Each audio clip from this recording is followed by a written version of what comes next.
নমস্কাৰ তো আজি আমি এইটো ভিডিঅ'ত অসম পুলিচৰ যিটো নতুনকৈ ভ্যাকেন্সি চাইছিলে সেই ভ্যাকেন্সিৰ যিটো বয়সৰ সময়সীমা আছে বা কলৈকে বয়স গণনা কৰা হৈছে আৰু কিয় কৰা হৈছে তাৰ ওপৰত আলোচনা কৰিম বা আমি তাৰ ফলশ্ৰুতিত কি হয় বহু ক্যান্ডিডেটছে এই যেটো এপ্লিকেশন আছে 16 তাৰিখৰ পৰা আৰম্ভ হ'বলৈ গৈ আছে তাত বাদ পৰি ৰৈ গৈছে গতিকে আপোনালোকৰ নতুন নোটিছ আহিব নেকি বা ৰিভাইজ নোটিফিকেশনছ আহিব নেকি বিশেষকৈ এবি আৰু ইউবি পদক্ষেপখিনিৰ বাবে আৰু তাৰ বাবে আমি ক্যান্ডিডেটস বিলাক কেনেকুৱা ধৰণৰ পদক্ষেপ গ্ৰহণ কৰিব পাৰিম বা গ্ৰহণ কৰিব লাগিব তাৰ ওপৰতো আলোচনা কৰিম কিয়নো বহুতে হয়তো 2 মাহৰ কাৰণে বহুতে হয়তো 6 মাহৰ 7 মাহৰ 9 মাহৰ কাৰণে বাদ পৰি ৰৈ যাব বা ৰৈ গৈছে তো তাৰ বিষয়ে আলোচনা কৰাৰ লগতে আমাৰ যেটো 5000 ভ্যাকেন্সি মুখ্যমন্ত্ৰী ডাঙৰীয়াই কৈছিলে সেই 5000 ভ্যাকেন্সিত কি পদ থাকিব বা কি ভ্যাকেন্সিছ আহিব তাৰ বিষয়ে আলোচনা কৰিম পোনপ্ৰথমতে আমি আহিছো যদিহে আমি 5 ডিসেম্বৰৰ এইখন চাও এবি যেটো 1052 টা পদ ইউবি পদৰ বাবে আৰু 663 টা পদ যেটো এবিৰ বাবে আহিছিলে তো তাৰ যেটো আপোনালোকৰ এজ আছিল সেই এজটো কেনে ধৰণে ক্যালকুলেট কৰা হৈছিল মই এবাৰ দেখুৱাই দিছো যেটো এলিজিবিলিটি ক্ৰাইটেৰিয়া আছে হেতুত কোৱা হৈছিল যে আপোনালোকৰ এজ 18 পৰা 25 বছৰলৈকে কোৱা হৈছিল 1/1/2026 লৈকে কোৱা হৈছিল অৰ্থাৎ এনে জেনাৰেলি আমাৰ যেটো এবি ইউবিৰ যদি আমি ভ্যাকেন্সি পদৰ বিষয়ে চাও তেনেহলে এইখন হল আমাৰ এবি ইউবিৰ 2023 চনত অহা যেটো 2300 পদ আছিল এবিৰ বাবে আৰু ইউবিৰ বাবে যেটো আছিল আমাৰ ইউবি কনষ্টেবলৰ বাবে যেটো পদ আছিল 1645 টা আৰু 2300 পদ আছিল এবি কনষ্টেবলৰ কাৰণে এটা কথাটো হল যেটো সেই সময়টো অক্টোবৰতে ভ্যাকেন্সিটো আহিবলৈ দেখিবলৈ পোৱা গৈছিল আৰু ইয়াৰে যদি আমি এজ ৰিলেটেড যদি এলিজিবিলিটি ক্ৰাইটেৰিয়াত গৈ পিনে চাও যে 18 পৰা 25 বছৰলৈকে বয়সৰ সময়সীমা ইয়াটো নিৰ্ধাৰিত কৰা হৈছিল আৰু 1/1/2023 লৈকে ইয়াৰে যেটো বয়সৰ সময়সীমা আছে সেইটো নিৰ্ধাৰণ কৰা হৈছিল কি যেহেতু অক্টোবৰ মাহতে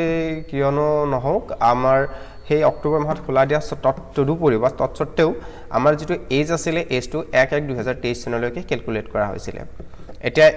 এজ ফ্যাক্টৰটো যেহেতু ইয়ালৈকে ক্যালকুলেট কৰা হৈছে গতিকে এইবাৰ যেটো আছে সেইটো কিমানলৈকে ক্যালকুলেট কৰা হৈছে হেতু আমি দেখিবলৈ পাইছো যে 1/1/2026 চনলৈকে ক্যালকুলেট কৰা হৈছে এতিয়া আমি মাননীয় মুখ্যমন্ত্ৰী ডাঙৰীয়াক আমি নিশ্চয়কৈ টুইট কৰিব পাৰো বা ৰিকুৱেষ্ট কৰিব পাৰো আৰু বা যেতিয়া মিটিং সভাহে যায় তেখেতে বহুত ভাল ৰেসপন্স এটা দিয়ে বা বহুত সকলো প্ৰাৰ্থীৰে কথাবোৰ শুনে বা গম্ভীৰতাৰে লয় গতিকে আমি মাননীয় মুখ্যমন্ত্ৰী ডাঙৰীয়াক তাৰ বাবে আমি ৰিকুৱেষ্ট কৰিব পাৰো বা ক'ব পাৰো যে স্যাৰ এইখিনি যেটো পদ আছে হেতু 1/1/2025 চনলৈকে ধৰা যাওক তেতিয়াহে আমাৰ এজটো মিলিব যেহেতু প্ৰত্যেকবাৰে ভ্যাকেন্সি তেনেকুৱাই হয় 1/1/2000 বা জানুৱাৰী মাহৰ পৰাই ধৰা হয় গতিকে আপুনি আপোনাক এটা ৰিকুৱেষ্ট থাকিল বা আপুনি যাতে এইখিনি কৰি দিয়ে বা আমি যেখেতে যেতিয়া লাইভ আহিব ফেসবুকত তেতিয়াও আমি তেখেতক কমেন্ট যোগে জনাব পাৰো বা ভালদৰে আমি ক'ব পাৰো এটা কথাটো হল নেক্সট যে আমাৰ যেটো ভ্যাকেন্সিছ আছে কি ভ্যাকেন্সিৰ ওপৰত আহিব এনে যদি আমি নৰমালি কিছুমান বস্তু চাও ভ্যাকেন্সিৰ ওপৰত তেনেহলে ইয়াতে বহুত ভ্যাকেন্সি দেখিবলৈ পোৱা যাব যেহেতু 5000 পদ বুলি কৈছে কেৱল কমান্ডোতে নহয় বা কেৱল সাব ইন্সপেক্টৰতে নহয় বাকি বিভিন্ন ধৰণৰ পদ দেখিবলৈ পোৱা যাব যেটো অলৰেডি আহি গৈছিল যেনে ধৰল তাত এপিআৰো থাকিব সংযোগ তাত আপোনালোকৰ যেটো আগতে আছিল ধৰা হল গ্ৰেড 3 টো থাকিব ভালেখিনি পদ আৰু আপোনালোকৰ ইয়াতে ড্ৰাইভাৰ কনষ্টেবলও থাকিব ইনক্লুড বিশেষকৈ কমান্ডো বাহিনীত ভালেখিনি পদ দেখিবলৈ পোৱা যাব আৰু গ্ৰেড 4 ৰো কিছুমান পদ দেখিবলৈ পাব যেনে কুক বাৰবাৰ ওয়াটাৰ কেৰিয়াৰ ধুবি তেনেকুৱা ধৰণৰ পদ হয়তো কম দেখিবলৈ পোৱা যাব বা বাৰবাৰ ধুবি এইবিলাকত কিন্তু কমান্ডো বাহিনীত বিশেষকৈ যেখিনি কমান্ডো আছে সেই কমান্ডো বাহিনীত ভালেখিনি পদ দেখিবলৈ পোৱা যাব গতিকে আপোনালোকৰ যেটো নতুন ভ্যাকেন্সিছ আছে বা নতুন পদ আছে সেইখিনি অতি শীঘ্ৰে আমাৰ এই ওয়েবসাইটছত আপোনালোকৰ আহিব মই ওয়েবসাইটটো লাইভ দেখুৱাই আছো ইয়াত এতিয়ালৈকে কোনো ধৰণৰ আপডেটছনছ অহা নাই যেহেতু এটা নিউ ৰিক্ৰুইটছ বিলাক জয়নিংও কৰিব বা তেখেত সকলৰো কিছুমান পেপাৰ ওয়াৰ্ক আছে গতিকে 2 দিন সময় লব আৰু এতিয়া যদি আমি এইটো কথাই কৈছো যে এবিইউবি পদৰ বাবে বিশেষকৈ আমাৰ মাননীয় মুখ্যমন্ত্ৰী ডাঙৰীয়াই এইখিনি মানি লব কিয়নো যেহেতু পদটো আমাৰ এইটো বছৰতে খোলা দিছে অৰ্থাৎ 16 ডিসেম্বৰৰ পৰা যেটো হয় হেতু এপ্লিকেবল হ'ব গতিকে আমাৰ যেটো মুখ্যমন্ত্ৰী ডাঙৰীয়া অনুৰোধ আছিল বা অনুৰোধ থাকিব যে আমাৰ যিটো বয়স আছে সেই বয়সৰ সময়সীমা 1/1/2025 গণ্য কৰা হোক